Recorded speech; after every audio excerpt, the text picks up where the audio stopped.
Hello and welcome back to our YouTube channel once again. My name is Nazneen Sheikh. Last chapter we have completed chapter 1.2, that is on saying please. Today we are going to start with a new chapter, your unit 1 chapter number 1.3, that is the COP and the anthem. Let us go through the icebreakers. What exactly the icebreakers is talking about. Okay, ways to protect from cold climate. Cold climate यानी ठंडी से बचने के लिए हमको क्या क्या करना पड़ता है. ओके, ठंडी से बचने के लिए हम क्या करते हैं यूजुअली या जनरली हम क्या किया करते हैं ठंडी से बचने के लिए. एक तो आप वार्म कपड़े पहन सकते हो, ऐसे कपड़े पहन सकते हो जिससे आपको थोड़ी सी गर्मी मिले. खाना थोड़ा सा वार्म अगर आप खाओगे तो again that is helpful for you.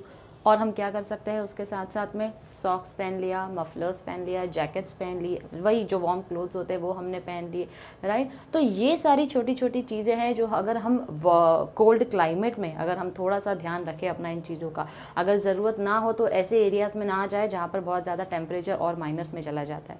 तो ये सारी चीज़ें अगर हम लोग कर सकते हैं तो डेफिनेटली हम अपने आप को कोल्ड क्लाइमेट से क्या कर सकते हैं, प्रोटेक्ट कर सकते हैं. तो आई होप आइस ब्रेकर के लिए ways to protect from cold climate हमने किया है. Next we will move on to when you see a cop approaching you. Cop is basically a policeman. जब आप देखते हैं कि एक कॉप आ रहा है आपकी तरफ तो दो तरीके की फीलिंग होती है. एक तो रिलीफ वाली फीलिंग होती है, दूसरी फीलिंग होती है कि आप स्ट्रेस में चले जाते हो. तो रिलीफ और स्ट्रेस के लिए यहाँ पर दो एग्जाम्पल्स दिए हुए देखते हैं. You are walking alone in a dark street. अगर आप अंधेरे रास्ते में चल रहे हो और आपने कॉप को आते हुए देख लिया तो कहीं ना कहीं क्या होता है, बहुत ही ज़्यादा रिलैक्स फील होता है आपको. क्यों? क्योंकि अब हम बच गए, मतलब किसी तरीके की परेशानी, कोई थीफ या कोई आकर हमको लूटेगा नहीं उस अलोन स्ट्रीट पर. तो कहीं ना कहीं हमको क्या होता है, बहुत ही ज़्यादा रिलैक्स्ड फील होता है. वही अगर हम देखें सिचुएशन जहाँ पर हम स्कैर्ड हो जाते हैं, डर जाते हैं पुलिस वालों को देखकर या बहुत ज़्यादा स्ट्रेस में आ जाते हैं.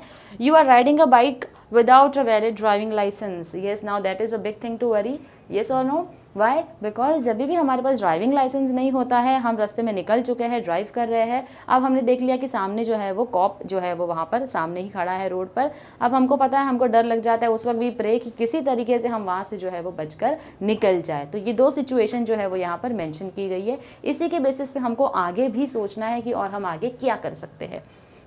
ओके, दूसरी चीज़ जो हमको रिलीफ दे सकती है, कहीं पर किसी तरीके का झगड़ा हो रहा है.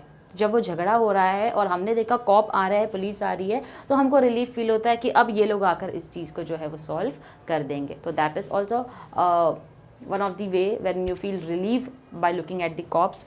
नेक्स्ट इज़, अगर आप देख रहे हैं कोई ऐसे लोग आपके सामने आ रहे हैं, रफ लुकिंग पीपल, से फॉर एग्जांपल कोई बहुत ही वियर्ड से लोग हैं जो आपको अप्रोच कर रहे हैं, आपका पीछा कर रहे हैं, बार बार आपकी तरफ आ रहे हैं, और जब आप देखते हो कि सामने कोई कॉप है तो कहीं ना कहीं अगेन आप बहुत ज़्यादा रिलीफ फील करते हो. किस लिए रिलीफ फील करते हो? Because now you know very well that I am safe because I have cop with whom I can take the help of those cops.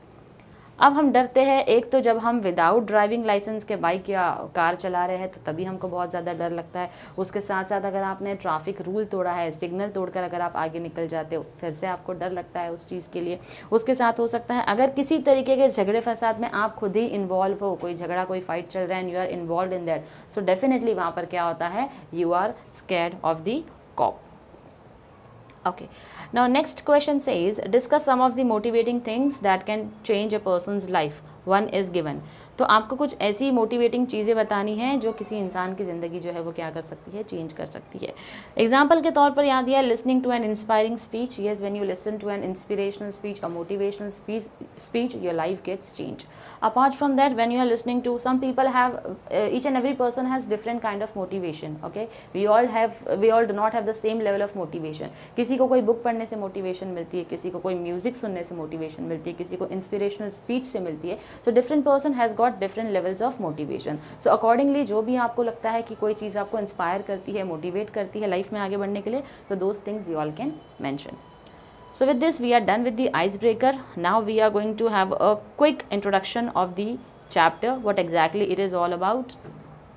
Now this chapter, the cop and the anthem. cop का मतलब होता है यहाँ पर police, और जो anthem बोला है वो एक प्रेयर सॉन्ग के बारे में यहाँ पर बात हुई है. Now this story is given by O. Henry, who is well known. Okay, he was very much a famous author and a writer as well, क्योंकि वो बहुत सारे ह्यूमरस स्टोरीज जो होते थे वो ज़्यादा लिखा करते थे. तो ये जो स्टोरी उन्होंने बताई है ये एक कैरेक्टर की है, बहुत ही अजीब सा कैरेक्टर है जिसका नाम होता है सोपी.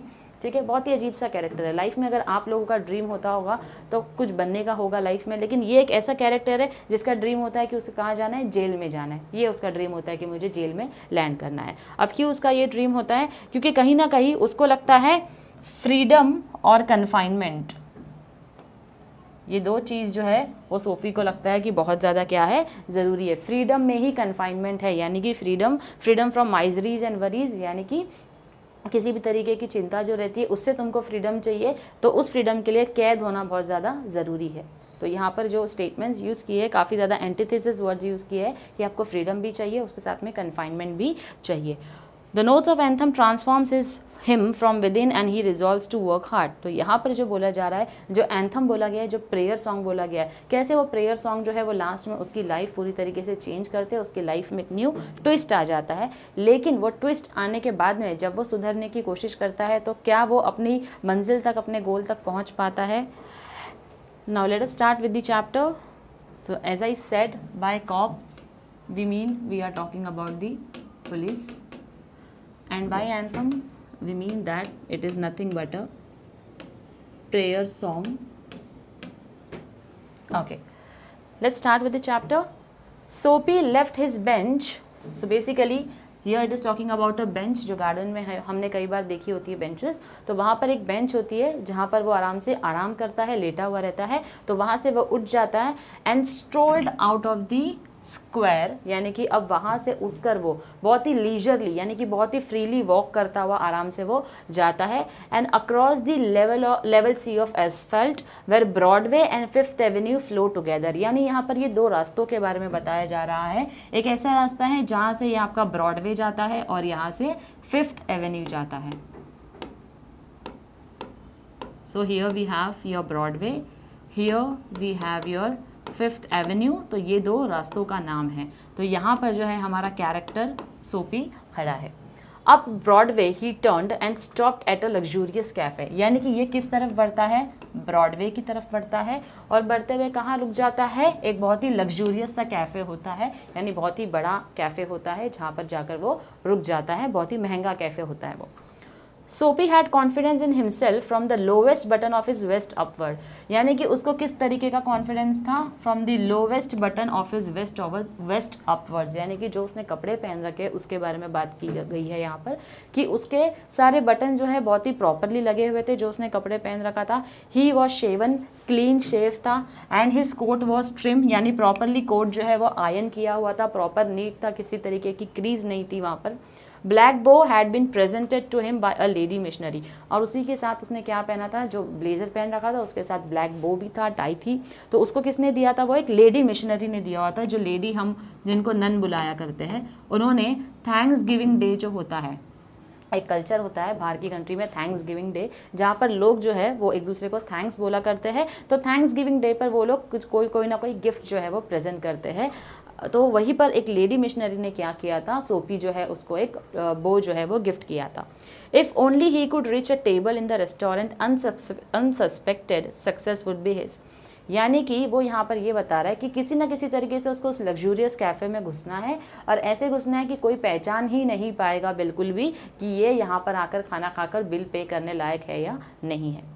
The portion of him that would show above the table would raise no doubt in the waiter's mind, यानी कि यहाँ पर बात कर रहे हैं जो उसकी ड्रेसिंग सेंस है उसकी, यहाँ तक जो टेबल के ऊपर तक दिखने वाला जो हिस्सा है यानी कि अपर बॉडी का पोर्शन है, इस तरीके से नीटली ड्रेस था कि कोई बता ही नहीं सकता कि यहाँ पर खाना खाएगा लेकिन बिल पे नहीं करने वाला है। और रोस्टेड मलाड डक, यानी कि उसने बोला अब उसको क्या वहाँ पर जाकर खाना था, एक मलाड डक खाना था वहाँ जाकर। Thought Soapy would be about the thing with a bottle of wine, अब उसी के साथ उसे चाहिए थी एक bottle of wine, and then some cheese, a cup of coffee and a cigar, यानी कि ये सारी चीज़ें वो क्या करना चाहता था, वहाँ जाकर ऑर्डर करना चाहता था। $1 for the cigar would be enough, यानी कि जो भी वो सिगार पीने वाला था, पफ लेने वाला था, वो उसके लिए सिर्फ $1 जो था वो इनफ था, यानी कि एक सिगार का $1 उसने यहाँ पर प्राइस बताया है, तो एक सिगार के लिए $1 should be enough. The total would not be so high as to call forth any extreme of revenge from the cafe management, यानी जो बिल का टोटल बनाने वाला था वो ये सारी चीज़ों को ऑर्डर करने के बाद वो इतना हाई नहीं होता था बिल, ताकि जो मैनेजमेंट है उस होटल का उससे किसी तरीके का रिवेंज ले या मारपीट पर करे। ज़्यादा से ज़्यादा उसने सोचा था कि मुझे उठाकर ये लोग क्या करेंगे, पुलिस के पास दे देंगे। And yet the meat would leave him filled and happy for the journey to his winter island. यानी यहाँ पर बोला जा रहा है कि जो मीट है, जो भी वो खाता था, जो मलाड डक के बारे में यहाँ पर बात करें, जो वो खाता था, तो खाने के बाद जब वो वहाँ से निकलेगा ही would be filled and happy, यानी उसका पेट भरा रहेगा और वो खुश रहेगा for his journey to this winter island. Now winter island जो है वो यहाँ पर बात हो रही है आपके प्रिजन की, because as I said this is a very different character. जिसका ड्रीम था उसको कहाँ जाना है, जेल में जाना है, तो उसके लिए प्रिजन जो है वो विंटर आइलैंड टर्म यूज़ किया गया है। But as Soapy set foot inside the restaurant door, the head waiter's eye fell upon his tattered trousers and decadent shoes। यानी कि जैसे ही सोपी जो है अब इस लग्जूरियस कैफ़े में एंटर करने की कोशिश कर रहा है, तो हेड वेटर जो था वहाँ का, उसकी नज़रें किस पर जाती है, सोपी की तरफ जाती है। वो उसको देखता है अपर पोर्शन से तो वो बहुत ही ज़्यादा neat and clean and decent था, लेकिन जो उसका लोअर बॉडी पोर्शन था, जहाँ पर उसने जो ट्राउजर्स पहन रखे थे, टैटर्ड यानी कि थोड़ी बहुत फटी हुई थी, सिलाई निकली हुई थी, उस तरीके की उसकी ट्राउजर्स थी। एंड डिकेडेंट शूज़ यानी कि शूज़ भी उसके जो थे वो फटे हुए शूज़ थे। Strong and ready hands turned him about and conveyed him in silence and haste to the sidewalk and averted the ignoble fate of the menaced Malad। अब यहाँ पर बोल रहे हैं क्योंकि वो वेटर ने देख लिया था सोपी को इस तरीके से एंटर होते हुए। तो एक लग्जूरियस कैफ़े का हमेशा रूल होता है कि आपकी जो ड्रेसिंग सेंस होनी चाहिए वो बहुत ज़्यादा अच्छी होनी चाहिए, क्योंकि उनके रेपुटेशन की बात आती है यहाँ पर, क्योंकि यहाँ पर बड़े बड़े लोग आते हैं खाना खाने के लिए। तो नॉर्मल जहाँ आप अगर ऐसे कपड़े पहनकर चले जाओगे तो आपको वहाँ पर अलाउ नहीं किया जाएगा, इवन आपको चप्पल्स के साथ अलाउ नहीं किया जाएगा। You have to have proper shoes at such places. तो क्योंकि उसकी इस तरीके की कंडीशन नहीं थी, तो वो जो हेड वेटर ने देखा था उसने क्या किया, उसने उसको वहाँ से बाहर निकाल दिया। And conveyed him in silence and haste to the sidewalk and averted, यानी कि उसको चुपचाप वहाँ से धक्के मार के बाहर निकाल दिया। तो अल्टीमेटली उसको ये बताने जा रहा है वो कि इग्नोबल फेट यानी कि डिसऑनरेबल फेट, यानी कि उसके नसीब में नहीं था वो जो ऑर्डर करना चाहता था। मिनेंस्ड जो यहाँ पर मलाड बताया जा रहा है, यानी मलाड डक जो वो ऑर्डर करना चाहता था वो उसके नसीब में खाने के लिए बिल्कुल भी नहीं था। अल्टीमेटली ये मैसेज जो वेटर है उसने कन्वे करने की कोशिश की थी। नाउ सोपी टर्न्ड ऑफ ब्रॉडवे, अब वो क्या हो गया, ब्रॉडवे की तरफ से निकल गया। It seem that his routes to the coveted island, again coveted यानी कि यहाँ पर बात की जा रही है प्रिजन की। तो प्रिजन को पहले विंटर आइलैंड बोला गया है, अब बोला जा रहा है कोवेटेड आइलैंड, जहाँ पर कोवेटेड का मतलब होता है ऐसी जगह जहाँ पर आपको जाने की बहुत ज़्यादा इच्छा होती है। तो वहाँ पर जहाँ उसको जाना था, तो वहाँ पर उसको लगता है इतनी ईजी जर्नी नहीं है, इतनी आसानी से तो मुझे वहाँ पर नहीं जाने मिलेगा। Some other way of entering the limbo must be devised, यानी कि उस जगह पर अगर मुझे जाना है तो मुझे कुछ दूसरी तरकीब सोचनी पड़ेगी, कुछ नया तरीका जो है वो अपनाना पड़ेगा। अब नेक्स्ट वो सोचता है, at a corner of 6th Avenue electric lights and cunningly displayed wares behind plate glass made a shop window attractive. अब यहाँ से वो बढ़ता है आगे की तरफ 6th एवेन्यू की तरफ, जहाँ पर वो देखता है कि एक शॉप है जहाँ पर ग्लासवेयर जो होते हैं, कांच के जो बर्तन होते हैं, उसकी दुकान थी वो। तो वहाँ पर बाहर डिस्प्ले में जो कांच थी, उस कांच के डिस्प्ले में सारे बर्तन जो है वो यहाँ पर डिस्प्ले किए गए थे। तो ऐसी जगहों पर जहाँ पर ये सारी चीज़ें होती है, यहाँ पर एक अलग तरीके की लाइटिंग जो होती है वो लगाई जाती है। क्यों? ताकि और ज़्यादा वो अट्रैक्टिव लगे, उस शोरूम को जो है और अच्छे से अट्रैक्टिव दिखा सके। Soapy took a stone and dashed it through the glass, यानी सोपी ने क्या किया, एक पत्थर उठाया और एक पत्थर उठाकर ये जो ग्लासवेयर था उसको क्या कर दिया, तोड़ दिया। People came running round the corner, अब लोग क्या हुए, ये देखकर कुछ जोरदार आवाज़ आई है, ये देखकर लोग वहाँ से भागकर आने लगे। अब पुलिसमैन इन द लीड, यानी कि अब उन सबके पहले कौन था, एक पुलिसमैन था जो भागते हुए आ रहा था, उसके पीछे लोग थे जो फॉलो कर रहे थे, भागते हुए देखने आ रहे थे कि इतनी ज़ोरदार आवाज़ क्यों आई है, क्या हुआ है वहाँ पर। Soapy stood still with his hands in his pockets and smiled at the sight of brass buttons. Brass buttons का मतलब होता है यहाँ पर they are talking about the policeman, यानी कि सोपी अभी वहाँ पर खड़ा हो गया और खड़े रहकर देख रहा है कि पुलिसमैन की तरफ वो क्या कर रहा है, स्माइल कर रहा है जब पुलिसमैन आता है। तो Where's the man that done that, यानी कि अब पुलिस वाले जो है वो यहाँ पर आकर उसको इंक्वायरी कर रहे हैं और उसको पूछ रहे हैं कि वो कौन है जिसने ये किया है, यानी कि इस शोरूम को किसने पत्थर मारकर तोड़ दिया है। Don't you think that I might have had something to do with it, अब सोपी उनको पूछता है कि आपको नहीं लगता है कि मैं हो सकता हूँ इस चीज़ के पीछे। With a friendly voice as one greets good fortune, यानी कि अब उसकी वॉइस इस तरीके की थी, इतनी सॉफ्ट वॉइस थी कि किसी को भी लगेगा ही नहीं कि इस इंसान ने ऐसा कोई काम जो है वो कर रखा होगा। तो पुलिस वाले को क्या लगता है यहाँ पर कि सोपी जो है वो इंसान नहीं हो सकता। The policeman refuse to accept Soapy even as a clue, यानी कि उसको मानने ही तैयार नहीं था कि सोपी वो कैरेक्टर है जिसने ऐसा काम जो है वो किया होगा। Man who smash windows do not remain to chat with the police. अब पुलिस वाले का कहना है कि जो इन शॉर्ट वो बता रहे जो क्राइम करते हैं वो क्राइम करने के बाद उस जगह पर रुके नहीं रहते, वहाँ से भाग जाया करते हैं। They take to the heels, यानी कि यहाँ से भाग जाते हैं। The policeman saw a man halfway down the block running to catch a car. अब पुलिसमैन की अचानक से नज़र पड़ती है रस्ते के उस तरफ जहाँ पर एक आदमी जो है वो भाग रहा होता है, क्योंकि उसको एक कैब पकड़नी होती है इसलिए वो भाग रहा है। With drawn club, he joined in the pursuit. Soapy with disgust. They take to their heels. The policeman saw a man halfway down the block running to catch a car. With drawn club, he joined in the pursuit. यानी कि अब police वाले ने देखा क्योंकि एक आदमी वहाँ से भाग रहा है, भागते हुए जा रहा है, तो पुलिसमैन को क्या लगता है यहाँ पर कि यही वो आदमी है, क्योंकि वो भागकर जा रहा है कार पकड़ने के लिए, तो उसको लगता है कि उसी ने एक क्राइम किया। अब क्राइम करने के बाद वो वहाँ से भागने की कोशिश कर रहा है, तो पुलिसमैन भी उसके पीछे पीछे चला जाता है उसको पकड़ने के लिए। सोपी with disgust in his heart drifted along twice unsuccessful, यानी कि ये दूसरी बार था जब सोपी दोबारा क्या होता है, अनसक्सेसफुल हो जाता है। किस चीज़ में अनसक्सेसफुल होता है? जो जर्नी उसने सोच रखी है पुलिस स्टेशन में जाकर बिताने की, प्रिजन में जाने की, वहाँ पर वो जाने के लिए अनसक्सेसफुल हो जाता है। On the opposite side of the street was a restaurant of no great pretensions, यानी कि अब उसी रास्ते के अपोजिट में एक रेस्टोरेंट था जो इतना ज़्यादा खास नहीं था। It cater to large appetites and modest purses, तो इसका मतलब यहाँ पर बोल रहा है कि लार्ज एपेटाइट यानी कि खाने की अच्छी खासी क्वांटिटी भी हुआ करती थी और काफ़ी ज़्यादा पॉकेट फ्रेंडली रेस्टोरेंट था वो, कि बहुत ज़्यादा महंगा भी नहीं था वो। Its crockery and atmosphere were thick, यानी कि अब वहाँ पर बता रहे किस तरीके का वहाँ का एटमॉस्फियर था। क्रॉकरी जो थी, जो बर्तन था जिसके अंदर खाना सर्व होता था आपको, where thick of good quality. Its soup and napery thin, napery thin यानी कि जो टेबल पे नैपकिन बिछा होता है उसके बारे में यहाँ पर बात कर रहे हैं। Into this place, सोपी B took himself without challenge। अब ये जगह जब उसने देखा, ये रेस्टोरेंट देखा, तो सोपी ने क्या किया, यहाँ पर उसको लगा किसी तरीके का ज़्यादा चैलेंजिंग नहीं है, यहाँ वो आसानी से जा सकता है, किसी तरीके का उसको ड्रेसिंग उसका देखा नहीं जाएगा, उसको ऑब्जर्व नहीं किया जाएगा, तो यहाँ पर वो चला जाता है।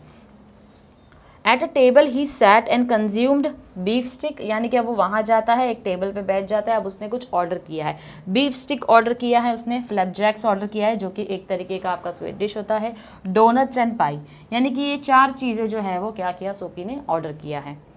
And then he told the waiter the fact that the minutest coin and himself were total strangers। अब उसने खाना खा लिया, अब जब बारी आती है बिल देने की, तब वो क्या बोलता है, minutest coin का मतलब यहाँ पर बोल रहा है कि जो लीस्ट अमाउंट होता है किसी भी करेंसी का, उसका और मेरा कोई रिश्ता नहीं, कोई लेना देना नहीं है। तो इसका मतलब ये होता है कि मेरे पास पैसे बिल्कुल भी नहीं है बिल पे करने के लिए।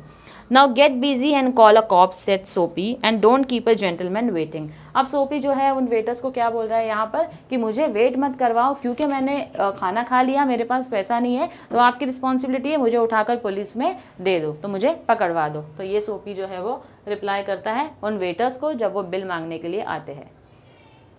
अब वेटर का रिप्लाई क्या होता है, no cop for you said the waiter with a voice like butter cakes and an eye like the cherry in the Manhattan cocktail hey Con. That means अब वो जो वेटर है वो बोलता है नो कॉप फॉर यू, तुम्हारे लिए police बुलाने की किसी तरीके की ज़रूरत नहीं है। तो यहाँ पर with a voice like butter cakes, यानी कि उस वेटर ने जिसने उसको रिस्पॉन्ड किया है उसके बारे में बता रहा है कि किस तरीके की उसकी वॉइस थी, just like butter cakes and I like cherry in the Manhattan cocktail. एक कॉकटेल होता है जिसके ऊपर चेरी रखा जाता है, तो उस तरीके की उसकी आंखें थी। तो ये बताया जा रहा है उस वेटर के बारे में। हे कौन, कौन का मतलब जो लोगों को ठगता है उनके बारे में। Neatly upon his left ear on the Kellogg's pavement, Kellogg's is very hard, okay, 2 waiters pitched सोपी, यानी कि अब सड़क के उस तरफ जाकर क्या किया, उन वेटर्स ने सोपी को धक्का देकर वहाँ पर फेंक दिया। He arose joint by joint as a carpenter's rule opens। Okay अब यहाँ पर क्या होता है, जब सोपी को धक्का देकर उन वेटरों ने फेंक दिया, रोड के पास जाकर फुटपाथ पर उसको फेंक दिया, तो धीरे धीरे सोपी जो है वो उठता है, जस्ट लाइक अ कारपेंटर्स रूल। कारपेंटर्स रूल का मतलब होता है जो कारपेंटर होते हैं उनका जो रूलर होता है, तो this is how the ruler is, जिस तरीके से वो मेजरमेंट ले रहे होते हैं, तो धीरे धीरे धीरे उनका रूलर जो है वो शिफ्ट होता है। तो सिमिलरली यहाँ पर बताया जा रहा है कि सोपी जो है वो जिसको धक्का मारकर फेंक दिया गया था, गिरा दिया गया था, अब वो धीरे धीरे धीरे उठने की कोशिश करता है एंड डस्टेड हिज क्लोथ्स, और अपने कपड़ों को झाड़ता है, क्योंकि वो रास्ते में गिर गया था तो उठकर अपने कपड़ों को झाड़ता है।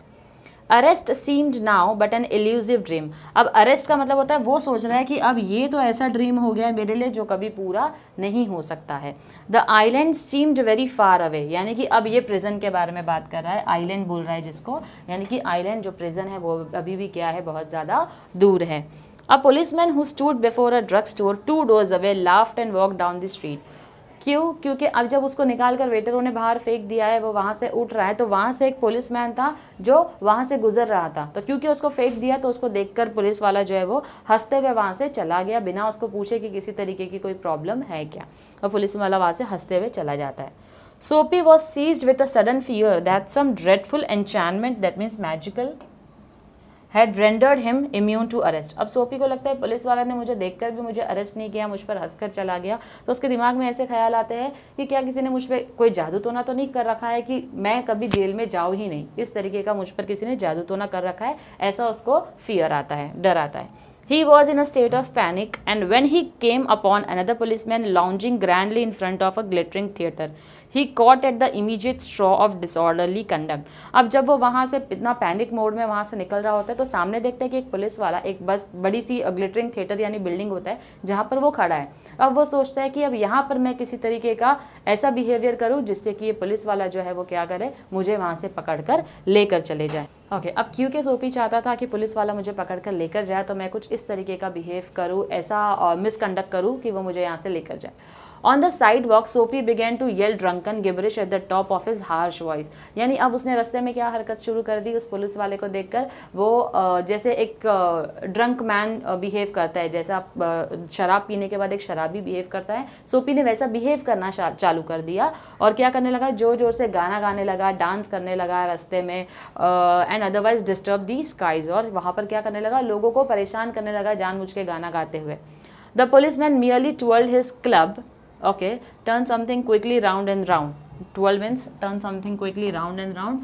Turned his back to Soapy and remarked to a citizen. यानी कि अब पुलिसमैन जो था वो वहाँ से ऑब्जर्व कर रहा था कि रात में इतनी लेट क्या कर रहा है सोपी, वहाँ से एक शराबी की तरह गुजर रहा है, गाना गाते हुए, चिल्लाते हुए, डांस करते हुए। तो उसने क्या किया, उसकी तरफ देखा, और देखने के बाद वहाँ से एक सिटीजन गुजर रहा था, तो उस सिटीजन को पुलिसमैन ने क्या किया, This is one of them Yale lads celebrating the goose egg they give to the Hartford College. Noisy but no harm. We have instructions to let them be. अब पुलिस यहाँ पर बोलता है कि उसी दिन 2 कॉलेजेस के बीच में एक मैच हुई थी, येल और हार्टफोर्ड कॉलेज। तो क्योंकि इन दोनों के बीच में एक मैच हुई थी जिसमें ये जो है टीम ने, येल कॉलेज की टीम ने क्या किया था, हार्टफोर्ड कॉलेज के स्टूडेंट्स को हरा दिया था, तो इसीलिए ये लोग आज रात भर सेलिब्रेट करने वाले हैं। नॉइजी बट नो हार्म, दो वो लोग चिल्लाने वाले हैं, मस्ती मजाक करेंगे, लेकिन किसी तरीके से लोगों को नुकसान नहीं पहुंचाने वाले हैं। We have instructions to let them be, यानी आज रात ही जितना सेलिब्रेशन करना चाहते हैं कर सकते हैं, हमको परमिशन दी गई है पूरी तरीके से, इनको जो करना है करने दो, आप कोई भी एक्शन जो है वो इनके ऊपर नहीं लोगे। डिसकॉन्सोलेट, तो हियर सोपी वॉज अनहैप्पी। क्यों? बिकॉज अगेन उसकी ये ट्रिक जो थी पुलिस स्टेशन में जाने की, प्रिजन में जाने की, वो फेल हो गई थी। Soapy stopped his unavailing racket, would never a policeman lay hands on him, यानी कि अब उसने ये जो हरकत कर रहा था वो करना छोड़ दिया, बिहेविंग लाइक अ ड्रंकन मैन, उसने छोड़ दिया। अब वो सोच रहा था क्या कभी कोई पुलिस वाला मुझे पकड़ कर लेकर नहीं जाने वाला है। In his fancy the island seemed an unattainable Arcadia, अब यहाँ पर बोल रहा है उस प्रिजन को अनअटेनेबल आर्केडिया। ओके, यहाँ पर उसको लग रहा है अब शायद मेरा सपना ही रह जाएगा कि मुझे कहाँ जाना था, प्रिजन में जाना था। He buttoned his thin coat against the chilling wind, अब क्योंकि बहुत ज़्यादा ठंड थी तो उसने क्या किया, जो उसने कोट पहन रखा था उसको बटन अप कर लिया, बटन्स लगा दिए। In a cigar store he saw a well dressed man lighting a cigar at the swinging light, अब उसके अपोजिट साइड में एक सिगार स्टोर उसको दिखाई देता है जहाँ पर एक आदमी है जो कि सिगार लाइट कर रहा है। ओके, तो he had set his silk umbrella by the door on entering, अब उसने क्या किया, अपना अम्ब्रेला जो है, उस आदमी ने जो सिगार लाइट कर रहा है उसने अपना अम्ब्रेला डोर के पास रख दिया और वो अंदर स्टोर में एंटर होता है। सोपी stepped inside, grab the umbrella and sauntered of with it slowly, यानी कि अब सोपी ने क्या किया, क्योंकि उसको प्रिजन जाना था तो कोई ना कोई तरीका उसको अपनाना था, तो उसने क्या किया, उस शॉप के अंदर वो एंटर हो गया, स्टोर में एंटर हो गया, वहाँ जाकर उसका अम्ब्रेला जो है वहाँ से छुरा लेता है और वहाँ से क्या करता है, वो निकल जाता है। The man at the cigar light followed hastily, अब वो मैन जिसका वो अम्ब्रेला होता है वो देखता है तो वो क्या बोलता है कि माई अम्ब्रेला, ही सेड स्टर्नली। अब वो देखता है मेरा अम्ब्रेला चुरा कर लेकर जा रहा है कोई, तो वो चिल्लाते हुए आता है और बोलता है ये मेरा अम्ब्रेला है। ओ इज इट, स्नियर्ड सोपी। तो वो बोलता है अच्छा ये तुम्हारा अम्ब्रेला है, ठीक है। एडिंग इंसल्ट्स टू पेटी लास्नी, यानी कि उसको इस तरीके से बात कर रहा है जैसे कि उसकी वो इंसल्ट कर रहा है। Well why don't you call a policeman, I took it your umbrella, why don't you call a cop, there stands one on the corner. अब सोपी उसको बोलता है ठीक है तुम्हारा अम्ब्रेला है ना, ठीक है, तो मैं इसको चुरा कर लेकर जा रहा हूँ, जाओ जाके मेरी कंप्लेंट जो है वो पुलिस में कर दो, देखो सामने ही पुलिस वाला खड़ा है, जाओ जाके आप उसको बोल दो। The umbrella owner slowed his steps. अब अम्ब्रेला ओनर जो है वो सोचता है, रुक जाता है कि ये अचानक से इस तरीके का रिस्पॉन्स, अगर आपकी कोई चीज़ चुरा कर लेकर जाए और आपको बोले भी कि ठीक है आप पुलिस में जाके कंप्लेन कर दो मैंने चुराई है, तो somewhere even you will be shocked, right. The same was the situation with this man, he was also in a shock state. Soapy did likewise, with a premonition that luck would run against him. The policeman eyed at the two curiously. अब वहाँ जो एक policeman खड़ा था वो उन दोनों की तरफ देख रहा था, सोच रहा था कि आखिर इन दोनों के बीच में चल क्या रहा है, क्यों ऐसा कॉन्वर्जेशन चल रहा है। Of course said the umbrella man. अब उस मैन ने जिसका अम्ब्रेला था उसने उसको क्या रिप्लाई दिया, of course, well you know how this mistakes occur if it's your umbrella, I hope you'll excuse me, I picked it up this morning in a restaurant, if you recognise it as yours why I hope you will. तो यहाँ पर जो है वो इंसान क्या बोल रहा है, सोपी को रिप्लाई करता है कि अच्छा हो सकता है ये आप ही का अम्ब्रेला हो, ऐसी मिस्टेक्स हो जाती है, क्योंकि जब उसी दिन मॉर्निंग में वो किसी रेस्टोरेंट में गया था तो वहाँ पर उसका अम्ब्रेला एक्सचेंज हो गया था, तो वो किसी और का अम्ब्रेला लेकर आया था, तो उसको लगता है हो सकता है सोपी भी मॉर्निंग में उसी रेस्टोरेंट में गया हो और ये अम्ब्रेला उसका हो, तो क्योंकि उसने रिकॉग्नाइज कर दिया इसके लिए वो बोल रहा है जाके पुलिस में कंप्लेन कर सकते हो, तो उसने उसको बोला काइंडली एक्सक्यूज मी, यानी कि वो सॉरी बोल रहा है उस चीज़ के लिए और बोल रहा है कि मुझे कोई प्रॉब्लम नहीं, ठीक है, अगर ये आपका अम्ब्रेला है तो आप उस अम्ब्रेला को ले लो। Of course it is mine, said Soapy savagely. अब उसको गुस्सा आ गया क्योंकि उसका एक और प्लान जो है वो फेल हो गया प्रिजन में जाने का, तो सोपी बोलते हैं हाँ ठीक है ये मेरा ही अम्ब्रेला जो है वो है। Now the x umbrella man retreated. अब क्या होता है, क्योंकि एक्स अम्ब्रेला मैन जो अम्ब्रेला जिसका था वो अम्ब्रेला भी छोड़ के चला जाता है, वो भी वहाँ से चला जाता है। The policeman hurried to assist a tall blonde in an opera cloak across the street in front of a street car that was approaching 2 blocks away. अब पुलिसमैन जो इन दोनों का कॉन्वर्सेशन देख रहा होता है वो भी क्या करता है, क्योंकि एक लेडी आ रही होती है ओपेरा क्लॉक पहनकर, अपने कपड़े उस तरीके के कपड़े पहनकर, उसको क्या करना होता है, जाकर उसको असिस्ट करना होता है जो कि 2 blocks आगे था। तो पुलिस वाला भी क्या होता है, ये कॉन्वर्सेशन उनका नोटिस करता है और नोटिस करने के बाद वहाँ से जो है वो पुलिस वाला चले जाता है। सोपी walk eastward through a street damaged bye improvements. अब सोपी क्या करता है, एक ऐसे रास्ते की तरफ चलता हुआ जा रहा है जो कि क्या हो रहा है, उस रोड पर काम चल रहा है। He hurled the umbrella angrily into an excavation. अब क्योंकि वहाँ पर काम चल रहा है उस रोड का, तो बहुत सारे खड्डे हैं, तो उसने क्या किया, एक खड्डे में अम्ब्रेला जो है वो गुस्से में फेंक दिया। He muttered against the man who wear helmets and carry clubs. अब यहाँ पर वो किसके ऊपर गुस्सा दिखा रहा है, हेलमेट्स एंड कैरी क्लब्स जो है वो कौन पहनते हैं, पुलिस वाले पहनते हैं, राइट। तो ये पुलिस वालों को उसने क्या किया है, पुलिस वालों को रेफर किया है, यहाँ पर उनके अगेंस्ट कुछ ना कुछ वो बड़बड़ाता हुआ गुस्से में वहाँ से जा रहा है। Because he wanted to fall into the clutches they seem to regard him as a king who could do nothing wrong. मैं तो चाहता हूँ इनके चंगुल में फंसना, लेकिन क्या हो रहा है, ये लोग ने मुझे कोई बहुत बड़ा राजा समझ रखा है जो कभी जिंदगी में कुछ गलत कर ही नहीं सकता है, इसके लिए ये लोग क्या कर रहे हैं, मुझे नहीं पकड़ रहे हैं। At length, Soapy reached one of the avenues to the east where the glitter and turmoil was but faint. अब क्या हो रहा है, सोचता हुआ वहाँ से चल रहा है, तो वह एक ऐसे रास्ते की तरफ बढ़ते जा रहा है जहाँ पर किसी तरीके का डिस्टर्बेंस जो है वो नहीं है, यानी कि एक अलग रूट की तरफ वो चलता हुआ जा रहा है। ही ड्रैग्ड हिमसेल्फ टॉवर्ड मेडिसन स्क्वायर। अब ये बिल्डिंग का नाम है जो बता रहा है, वो उस रास्ते की तरफ जा रहा है जहाँ पर मेडिसन स्क्वायर है। For the homing instinct survives even when the home is a park bench. अब उसको उस रास्ते की तरफ वापस जाना है, क्योंकि वो उस बेंच पे सोता था, तो उसको वापस क्या करना है, उसी रास्ते की तरफ चलते हुए जाना है, तो वो वहाँ पर बढ़ता हुआ जा रहा था। Okay, with this we are done with our introduction of part 1। Okay, अब इसके बाद हम पार्ट 2 जो है वो अपने नेक्स्ट लेक्चर में कंटिन्यू करेंगे। Till then if you like the video do like, share and comment. Thank you very much.